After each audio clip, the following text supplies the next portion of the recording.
Okay, here we go. Oh, we're going to get to find out. I'm so happy. I'm so excited. Let's go. Don't do anything stupid, understand? And what if I do? You can feel the tension in the room. It seems as if the two caretakers are taking you at your word, while Soren begins to laugh frantically. They should be taking me at my word because I 100% plan on doing something stupid. Your humor is really special, you know. Humor. Sure. He sneaks you a serious look, hoping you'll catch the hint. Alright, let's go. Time's running out. Which of the two should accompany you? I'm fine with either of them. I'm going to save is what I'm going to do. Because I want to see if there's a difference between the two. There probably isn't, but I'm still going to play them both anyway, regardless. Because why not? Anyways, we're gonna go with the first caretaker first. And then the second caretaker second.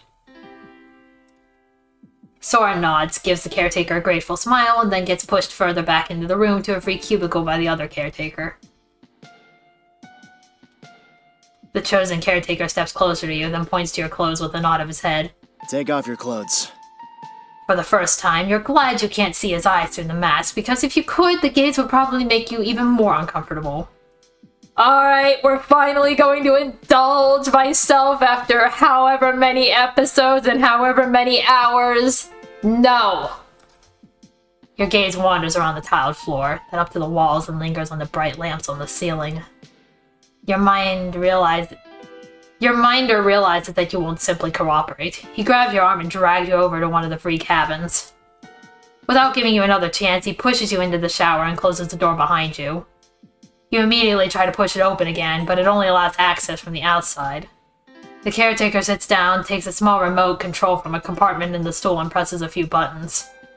Cold water immediately pours out of the shower head above you, causing you to let out a surprised cry.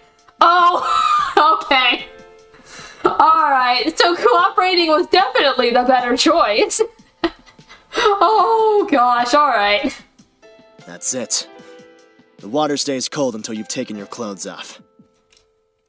Shocked by the cold water, you just nod and begin to pull your shirt over your head, shivering. You take off the rest of your clothes and simply drop them on the floor of the shower. There you go. Hot water's on its way. Also, open your hand and hold it against the wall on the left. You glance to the left in surprise, where a small flap opens. Instantly, you put your hand underneath as you realize that it is a soap dispenser, in this case with shampoo, shower lotion, and more. You don't get more than a small amount, but it's better than nothing. Again, your gaze wanders over to the caretaker. He is not even looking at you, rather focused on a screen on a bracelet. Did this change, or is it because I refused? Because I know for a fact it did not have the he in there beforehand. I know that. I was there. I might test it later. It's not that big of a deal, but it's interesting to know that it does in fact now say that it says he there. A bit of tension slips from your body as you are no longer being watched intently. You start to wash yourself and close your eyes for a moment. The water is pleasantly warm, and the soap has a fresh, gentle fragrance. The rippling of the water has an almost hypnotic effect on you. Okay, time's up. You are clean. The water turns off with a click. But a deafening whistle echoes through the cabin as warm winds. Blah, blah, blah, blah, blah, blah, blah. I think at this point it's probably all the same. I don't know. I'll figure it out later. Because I'm just going to go through this whole part until we get to the canteen. But yeah, I think that's the point where it just merges back, is with the soap dispenser. A deafening whistle echoes through the cabin as a warm wind swirls wildly through your hair. Before you realize what's happening, you're blow-dried except for your hair. Step out. The door opens and you step out, trying to cover yourself with your hands. On a shelf next to you is a pile of clothes that looks exactly like the ones you were wearing before. You quickly take the clothes and get dressed, hoping fervently that the caretaker won't stare at you. A few minutes later, you meet up again with Soren and his caretaker in the front area of the bathroom. A warm, relaxing bath was just what I needed. He yawns tiredly and briefly smells at his new shirt, very pleased with the fresh scent.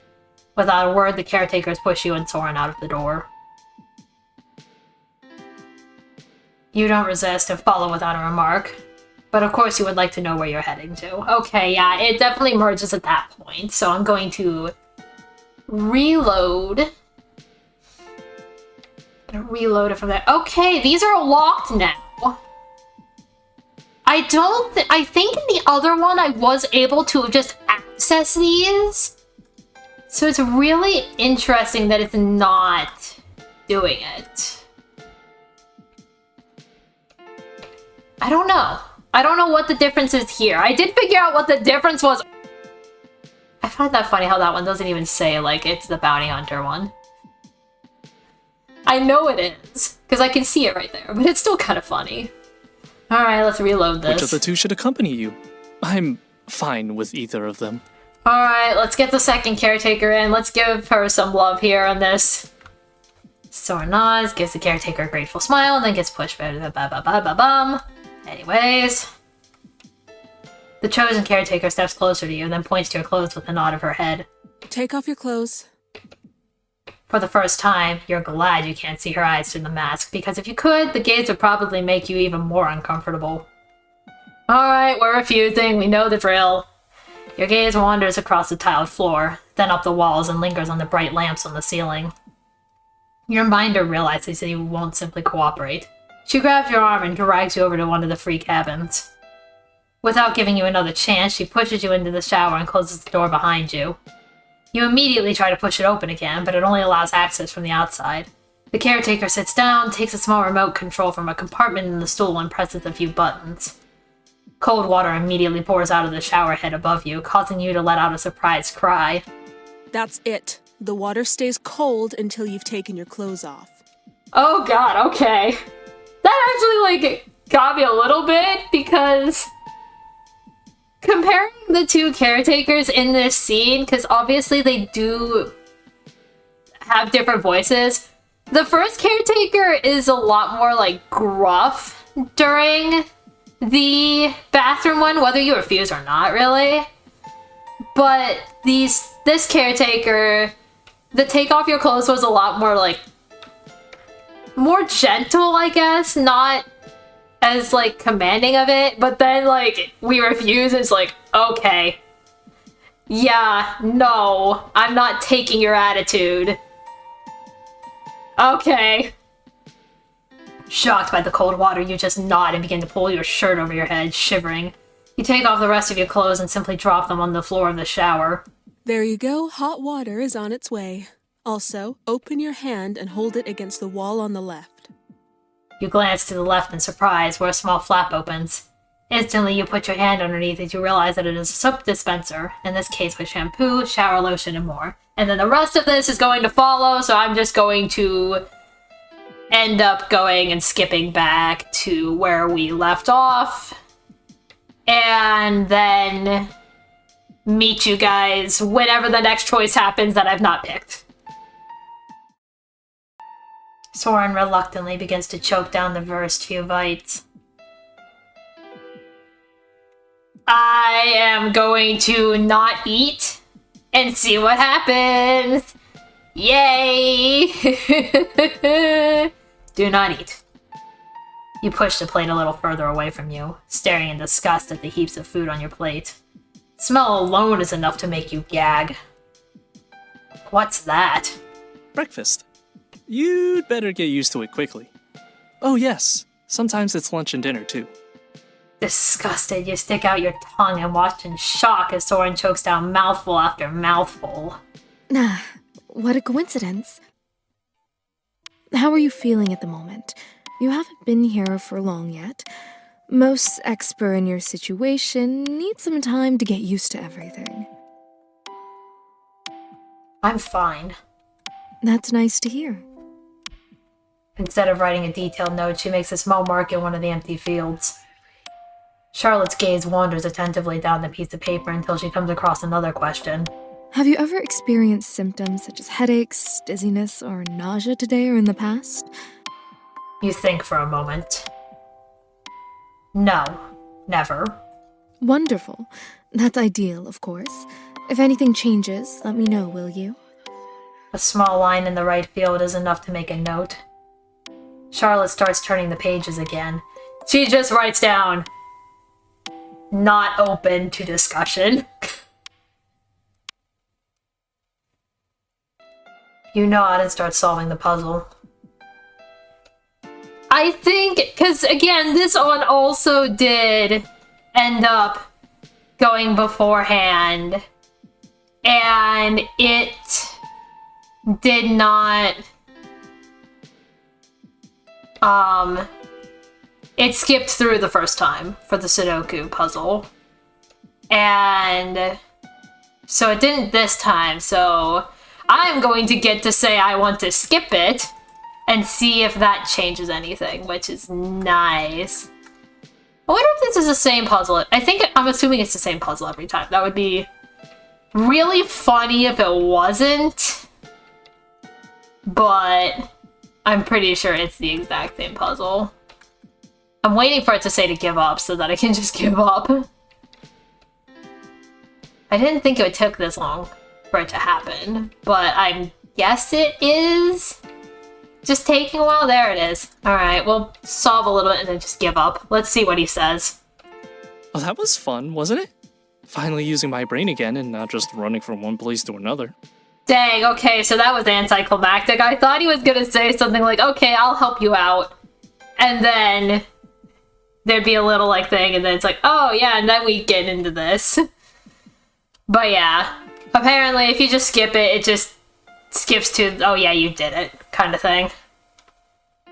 Alright, anyways, I'll see you guys at the next junction of dialogue that I've not picked, whatever that may be.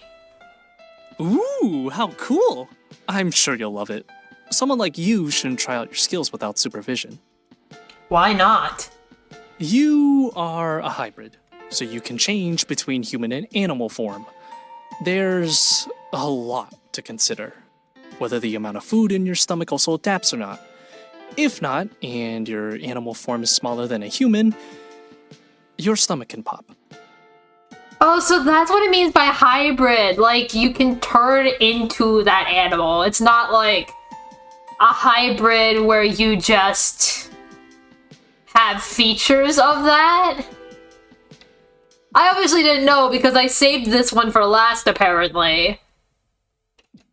But that's actually kind of...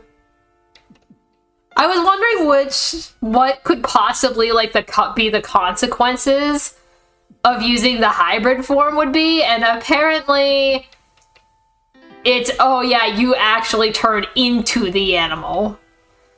I feel like this is a little bit of a stretch, so it's just like, okay, it's kind of funny, but it makes sense that, oh yeah, switching between like human and like other animals, especially if they're like really small, like that can come with some weird nonsense going on. I don't know if this, like, that sounds so like so odd, but it's still kind of funny. Anyways, I'm gonna just keep going. Honestly, like, I feel like the stomach popping probably would be the least. Actually, no, the mind glimpse and the accidentally picking up on memories that would traumatize you is probably the least bad side effect, physicality-wise. Because at least that, I'm already getting traumatized at this place, so I'm just gonna get more trauma at that point. Whereas this one is like, okay, yeah, your stomach could pop. Granted, that one's not quite as bad compared to the shapeshift ability, which ironically has the lowest danger to other people, I'm assuming. But it's kind of funny that that one has the one of just, oh, it will liquefy your brain, versus, oh, your stomach might possibly pop, to, oh yeah, you just might get more trauma. Oh, it's my turn to finally get this dialogue? Oh yeah, let's go get that! Right. Bring the puzzle book over here, please. He opens the book to a new page and hands you the pen. We're finally gonna go get that dialogue because it's not been skipping the things. Hopefully it doesn't take me 30 seconds, but at least the last one took like over 50. Ready, set, go. Alright, that one, bush. Why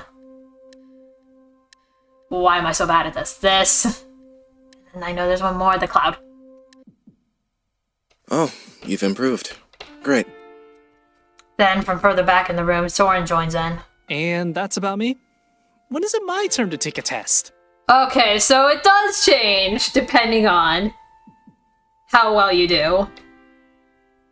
I don't think there's probably a dialogue for if you did the exact same, because otherwise it probably would have done the previous playthrough where it like skipped both times. It probably would have been the same, I think. I don't know. I wonder if there is dialogue that like is exactly the same. Unfortunately, I am not going to be able to get that easily if there is for some reason, because that would just take a lot more effort than, oh yeah, we're going to do worse, we're going to do better. I don't think doing the same is going to be able to be so easily done. It's so much easier said than done. I'm not that much of a masochist to force myself to go through that.